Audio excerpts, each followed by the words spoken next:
चिड़िया का बड़ा बेटा कुकू अपने दोनों छोटे बहन भाइयों से हर वक्त लड़ाई करता था। चूचू भाई, आपने मुझे और कुकू को मारा। मैं बताऊंगी, मैं मम्मा को बताऊंगी। गुड़िया बहन, मेरे पंख पर मारा है चूचू भाई ने। किसने कहा था इसे कि मेरा दाना उठाकर खाए? माँ चिड़िया अपने बच्चों को घर में छोड़कर दाना लेने गई हुई थी। गोरी बहन, मेरा बड़ा बेटा हमेशा छोटे बच्चों से लड़ाई करता है। मैंने बहुत बार समझाया है उसे, लेकिन वो है कि मेरी बात सुनता ही नहीं है। चिड़िया रानी, आप चिंता ना करो, बच्चे अभी छोटे हैं ना, जैसे जैसे बड़े होंगे वो सब समझ जाएंगे। देखना, वो सब एक दूसरे पर जान देंगे एक दिन। चिड़िया एक लंबी सांस लेती है। मुझे तो अभी तक दाना भी नहीं मिला। मैं ये दाना किसान के खेत से लाई हूँ। आप भी किसान के खेत में जाएं और वहाँ से दाना ले आए। फिर मम्मा चिड़िया उड़ती है और किसान के खेत में जाती है। किसान अपने खेत में बैठा हुआ था। चिड़िया डर के मारे एक पेड़ पर बैठी हुई थी। अगर मैं पूछे बिना किसान के खेत में गई तो किसान बंदूक भी चला सकता है। क्या करूं, बच्चों का भी भूख से बुरा हाल होगा। सुनिए जी, वो सामने देखें, पेड़ पर एक चिड़िया कब से बैठी हुई है। शायद वो भूखी होगी। रुको, मैं अभी से दाना डाल देता हूँ। अपनी पत्नी से ऐसे कहते हुए किसान अपनी अनाज की बोरी में से एक मुट्ठी अनाज की निकालकर चिड़िया की तरफ बढ़ता है। चिड़िया डर के मारे वहाँ से उड़ जाती है। छी छी, चिड़िया चिड़िया मत डरो, लो ये दाना ले लो। पीछे से किसान की पत्नी बोलती है, आप दाना जमीन पर बखेर दें, चिड़िया उठा लेगी जमीन से दाना। फिर किसान वो दाना जमीन पर बखेर देता है। थोड़ी देर बाद रानो चिड़िया वहाँ उतरती है, दाना खा लेती है और कुछ दाना अपने बच्चों के लिए अपनी टोकरी में रखने के बाद वहाँ से चली जाती है। मम्मा मम्मा, मुझे मारा और फिर जूजू भाई ने मुझे मारा था। जूजू बेटा, आप बड़े हो, आप क्या जानो, आपकी मम्मा आपका दाना लाने के लिए कहाँ कहाँ जाती है और पीछे से आप छोटे बहन भाइयों से लड़ाई करते हैं। मम्मा मम्मा, पता है कुकू और गुड़िया मिलकर मुझे जुबान निकाल रहे थे। झूठे, कब कब किया हमने ऐसा? देखो देखो मम्मा, ये दोनों मिले हुए हैं। सब चुप कर जाओ। लो, अपना अपना दाना खाओ और आराम से सो जाओ। आज के बाद मैं आप सबको दाना बांट कर ही दिया करूंगी। बच्चे दाना खाने लगते हैं और माँ चिड़िया अपने बच्चों को बहुत प्यार से देखने लगती है। दूसरे दिन तीनों बच्चे अपनी माँ से कहते हैं, मम्मा, जूजू भाई हर रोज बाहर घूमना चाहते हैं, आज हम भी जाएंगे। अम्मा प्लीज हमें भी जाने दे। जूजू बेटा, आज आप गुड़िया और कुकू को भी साथ ले जाओ, ये भी थोड़ा जंगल घूम लेंगे। मम्मा, ये बहुत आहिस्ता आहिस्ता उड़ते हैं, ये मुझे तंग करेंगे। मैं तेज उड़ लूंगा। देखे देखे कुकू भाई, मैं ऐसे उड़ूंगा। कुकू घर में ही उड़ने लगता है और अलमारी से टकराकर गिर जाता है। वो सब हंसने लग जाते हैं। कुकू बेटा, ऐसे ना उड़ना, अगर कांटों वाले पेड़ से टकरा गए तो चोट आ जाएगी। फिर मम्मा चिड़िया अपना दाना कमाने निकल जाती है और तीनों बच्चे घर से निकलते हैं। जूजू आगे आगे उड़ रहा था। वो बड़ा था, इसलिए जूजू की उड़ान भी तेज थी। कुकू और गुड़िया जूजू से कुछ फासले पर उड़ रहे थे। जूजू रुक जाता है। अभी तक तुम दोनों वहाँ ही पहुँचे हो, मैं तुम्हारे साथ नहीं उड़ सकता, मैं जा रहा हूँ। ऐसे कहते हुए जूजू घने जंगल की तरफ निकल जाता है। गुड़िया और कुकू जब तक उस पेड़ पर पहुँचते हैं तो जूजू दूर निकल गया था। जूजू, जूजू भाई, आप कहाँ हैं? हमें डर लग रहा है। जूजू भाई, हमारे पास आ जाएं। कुकू तो उसी वक्त रोने लग जाता है। क्या अब हमें चील खा जाएगी? मुझे चील से बहुत डर लगता है। गुड़िया खुद भी डरी हुई थी, लेकिन वो अपने भाई को हौसला देती है। चुप कर जाओ भाई, अभी जूजू भाई थोड़ी देर बाद वापिस आ जाएगा। जूजू तो उड़ता हुआ सागर की तरफ निकल जाता है। वहाँ उसे उसका दोस्त जग्गू कौवा मिलता है। जूजू, मैं तो पहाड़ों पर लाल फल खाने जा रहा हूँ, क्या तुम भी मेरे साथ जाओगे? मैं तेज उड़ सकता हूँ और मैं थकता भी नहीं हूँ, मैं जरूर जाऊंगा। अभी चलते हैं। जूजू जग्गू कौवे के साथ चला जाता है। दोनों जूजू और जग्गू कौवा पहाड़ों पर पहुंच जाते हैं। वो एक पेड़ पर बैठकर मीठा फल खा रहे थे। गुफा में बैठी हुई बूढ़ी चील अपनी बेटी चील से कहती है, बेटी, मुझे किसी छोटे पक्षी की गंध आ रही है, जाओ तो बाहर जाकर देखो एक बार। माँ, मेरी नाक ने तो कोई ऐसी गंध महसूस नहीं की, लेकिन मैं जाकर देख। फिर बूढ़ी चील की जवान बेटी घर से बाहर निकलती है। माँ ने तो सच ही कहा था, माँ की नाक तो बहुत तेज है। जवान चील आहिस्ता आहिस्ता उड़ते हुए पीछे से जाती है और जूजू को अपने पंजों में दबोच लेती है। पकड़ लिया, मैंने शिकार पकड़ लिया। जग्गू कौवा जल्दी से भागकर अपनी जान बचा लेता है। बचाओ बचाओ, चक्कू मुझे बचाओ। चुप कर जाओ, एक थप्पड़ मारूंगी, वो अब लौट कर नहीं आएगा। वो तुम्हारा दोस्त है, अगर कोई तुम्हारा बहन या भाई होता तो कभी ऐसे छोड़कर ना भागता तुम्हें। चील जूजू को गुफा के बाहर पेड़ के साथ बांध देती है और गुफा में जाती है। मामा, तेरी नाक ने तो कमाल कर दिया, मेरे साथ बाहर आओ, देखो मैं क्या लाई हूँ पकड़ कर। बूढ़ी चील जल्दी से उड़ती है और गुफा से बाहर आती है। बूढ़ी चील तो छोटे चिड़िया के बच्चे को देखकर जवान हो जाती है और वो खुशी से नाचने लगती है। शोरबा शोरबा, अब मैं बनाऊंगी इसका शोरबा। बेटी, तुम जल्दी से मिर्ची और नमक ले आओ, तब तक मैं आग जलाती हूँ। माँ, मैं यूं गई और यूं आई। जवान चील वहाँ से चली जाती है। कुकुर भाई, शायद अब जूजू भाई वापस नहीं आएगा। हमें घर का रास्ता ढूंढकर खुद ही घर जाना चाहिए। अगर हम खो गए तो मम्मा बहुत डांटेंगी। अगर यहाँ बैठे रहे तो फिर भी मम्मा परेशान होंगी।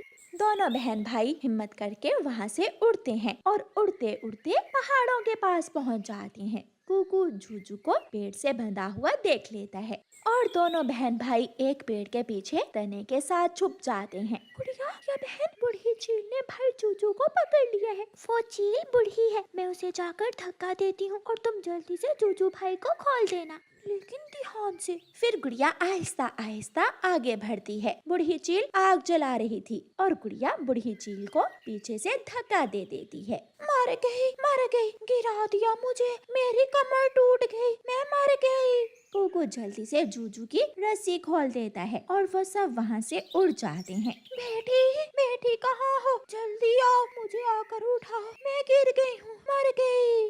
कुकू, गुड़िया और जूजू सुरक्षित घर पहुँच जाते हैं। जूजू तो रोए जा रहा था। सॉरी कुकू और गुड़िया बहन, मुझे माफ कर, मैं आपको छोड़कर चला गया था, मुझे माफ कर दे। अच्छा, अब चुप कर जाओ। शुक्र है आपको एहसास तो हुआ कि सबसे अच्छे दोस्त बहन भाई ही होते हैं। फिर वो सब बहन भाई आपस में प्यार से मिलजुल कर रहने लगते हैं। चिड़िया अपनी बेटी के साथ अपने घर में बैठी हुई थी कि दरवाजे पर दस्तक होती है।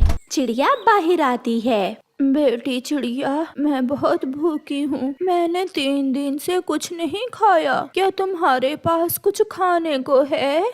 माँ जी, मेरे पास एक ही फल है, वो आप ले जाएं। मैंने और मेरी बेटी ने भोजन खा लिया है। चिड़िया बूढ़ी माँ जी को वो फल दे देती है, जिसे लेकर वो बूढ़ी फाख्ता वहाँ से चली जाती है। बूढ़ी फाख्ता नदी पर बैठकर वो फल खाना चाहती थी। गोरी कौवी वहाँ आ जाती है। मैं भूखी हूँ और ये बुढ़िया देखो कैसे मजे मजे से मीठा फल खाने की तैयारी कर रही है। माँ जी, आपके पीछे भूत है। बूढ़ी माँ जैसे ही पीछे मुड़कर देखती है, गोरी उसका मीठा फल उठा लेती है और वहाँ से भाग जाती है। कौवी, रुको कौवी, तुम बुरी हो, तुम दुष्ट कौवी हो। अगर तुम मेरा ये फल खाओगी तो मैं तुम्हें शराब देती हूँ, तुम्हारी भूख कभी खत्म नहीं होगी, तुम हमेशा भूखी ही रहोगी। मगर गोरी कौवी नहीं रुकती। ये जगह ठीक है, यहाँ बैठकर ये स्वादिष्ट फल खा लेती हूँ। ऐसे गोरी कौवी वो फल खा लेती है। आई बड़ी मुझे शराब देने वाली बुढ़िया, बड़ी देखी मैंने तुम्हारे जैसी।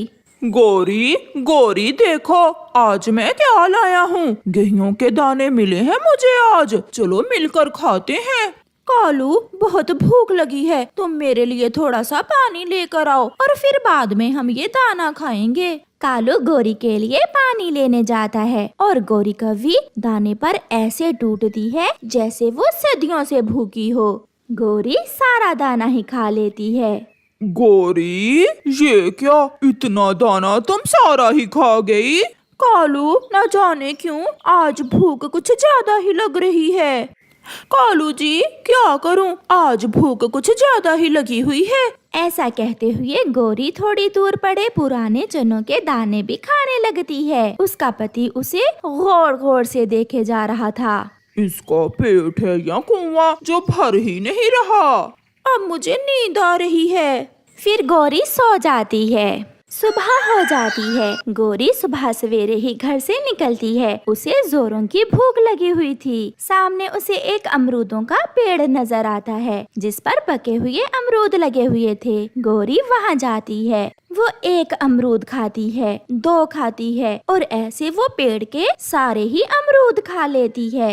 ये कौवी है या कोई चुड़ैल? दूसरे पेड़ पर बैठा मिट्ठू गोरी के पास जाता है। कौवी, तुमने सारे ही अमरूद खा लिए। तुम जाओ यहाँ से, मुझे बहुत भूख लगी हुई है। ऐसा ना हो कि मैं तुम्हें ही खा जाऊं। मिट्ठू वहाँ से भाग जाता है। चिड़िया चिड़िया, मैं सच कह रहा हूँ, उसने पेड़ से सारे ही अमरूद खा लिए। भला कैसे कोई पक्षी इतना भोजन खा सकता है? मिट्ठू, हो सकता है उसे जोरों की भूख हो, इसलिए उसने सारे ही अमरूद खा लिए। नहीं चिड़िया, उस कौवी में जरूर कोई चुड़ैल छुपी हुई है। गोरी कौवी कबूतर के गाजरों के खेत में जाती है और सारी ही गाजरें खा लेती है। वो बुलबुल के घर जाती है और उसका बारिशों के लिए जमा किया हुआ सारा ही भोजन खा लेती है। मैं सुबह से खा खा कर थक गई हूँ, मगर मेरी भूख मीठी नहीं रही। कहीं कहीं ये उस बुढ़िया के शराब का असर तो नहीं है? फिर उसे अपनी तरफ चिड़िया, कबूतर और मिट्ठू आते हुए दिखाई देते हैं। गोरी की बच्ची, तुमने मेरी सारी ही गाजरें खा ली। इतनी गाजरें तो कोई भैंस भी नहीं खा सकेगी। मैं ना कहता था, ये कौवी नहीं, कोई चुड़ैल है, चुड़ैल। गोरी, सच सच बताओ, क्या बात है? तुम ऐसे क्यों कर रही हो? मुझे बहुत जोरों की भूख लगी है। मुझे भोजन खाना होगा, मुझे भोजन खाना होगा। गोरी कौवी ऐसा कहते हुए वहाँ से भाग जाती है। सारा दिन खा खा कर जब उसकी भूख नहीं मिटती तो वो एक पेड़ के पत्ते ही खा जाती है। दूर बैठा कालू कौवा ये सब देख रहा था। इसका मतलब वो पक्षी सच्चे ही है। इसकी भूख तो कभी मिटने वाली नहीं है। शाम को जब गोरी कौवी घर आती है तो कालू उससे डर रहा था। क्या तुम्हें भूख लगी हुई है? हाँ कालू, मैंने सुबह से बहुत कुछ खाया है, मगर फिर भी भूख नहीं मिट रही। यहाँ आओ मेरे पास, तुम दूर क्यों बैठे हुए हो? कालू डर रहा था कि अगर वो गोरी के पास गया तो कहीं वो उसे ही ना खा ले। ये सब उस बुढ़ी फाख्ता के शराब से हो रहा है। मैंने उसका फल छीन कर खा लिया था। तो क्या उसने तुम्हें श्राप दिया था? हाँ, उसने कहा था कि मैं हमेशा भूखी ही रहूंगी। कालू, मैं भोजन खा खा कर थक गई हूँ, मगर पेट है कि भरने का नाम ही नहीं ले रहा। कुछ करो कालू, अब तो मेरी चोंच में भी दर्द होने लगा है। फिर दूसरे दिन कालू कौवा चिड़िया को जाकर सारी बात बताता है। चिड़िया, जब तक गोरी को उस बुढ़ी माँ के शाप से मुक्ति नहीं मिलेगी, वो भूखी ही रहेगी। ये गोरी किसी को नहीं छोड़ती, ना छोटे को ना बड़े को। वो बुढ़ी माँ जी हमें पुराने जंगल में मिलेगी। कालू, चलो हम पुराने जंगल में जाते हैं। फिर चिड़िया और कौवा दोनों पुराने जंगल की तरफ जाते हैं। काफी देर उड़ने के बाद चिड़िया और कौवा एक सूखे हुए पुराने जंगल में पहुँच जाते हैं। वहाँ एक टूटा हुआ छोटा सा घर था, जिस घर के बाहर वो बुढ़ी माँ जी उन्हें बैठी हुई दिख जाती है। चिड़िया और कौवा वहाँ जाते हैं। चिड़िया बेटी, आप यहाँ, सब ठीक तो है? और कौवे, दुष्ट कौवे, तुम क्यों यहाँ आए हो? माँ जी, ये उस कौवी का पति है जिसे आपने शाप दिया है। माँ जी, दया करें, वो बुरी है, उसे जो सजा मिल चुकी वही बहुत है। माँ जी प्लीज मेरी पत्नी को अपने शाप से मुक्ति दे दें, वरना वो भूख मिटाने के लिए मुझे भी खा जाएगी। वो खुद को भी खाएगी तो फिर भी उसकी भूख नहीं मिटेगी। माँ जी, वो अंडा देने वाली है, उस पर ना से ही उसके आने वाले अंडे पर दिया करें, उसे शाप से मुक्ति दे दें। तो फिर उसे कहो कि कोई एक नेकी का काम करे। नेकी का काम करने से उसे मेरे शाप से मुक्ति मिल जाएगी। धन्यवाद बोलकर चिड़िया और कौवा वहाँ से चले जाते हैं। गोरी घर के बाहर बैठी सूखा घोंसला तोड़ तोड़ कर खा रही थी। बूढ़ी माँ जी ने कहा है कि तुम्हें शाप से मुक्ति पाने के लिए कोई नेकी का काम करना होगा। नेकी का काम? कालू, मैंने सारी जिंदगी नेकी ही नहीं की, फिर मुझे क्या मालूम नेकी का काम क्या होता है। आज जंगल जाओ और भोजन इकट्ठा करके खुद खाने की बजाय छोटे पक्षियों में बांट दो, ये नेकी का काम है। मैं करूँगी, मैं नेकी का काम जरूर करूँगी। फिर गौरी ऐसा ही करती है, वो भोजन लाकर छोटे पक्षियों में बांटती है और फिर उसे बूढ़ी माँ जी के शाप से मुक्ति मिल जाती है और उसकी ना मिटने वाली भूख मिट जाती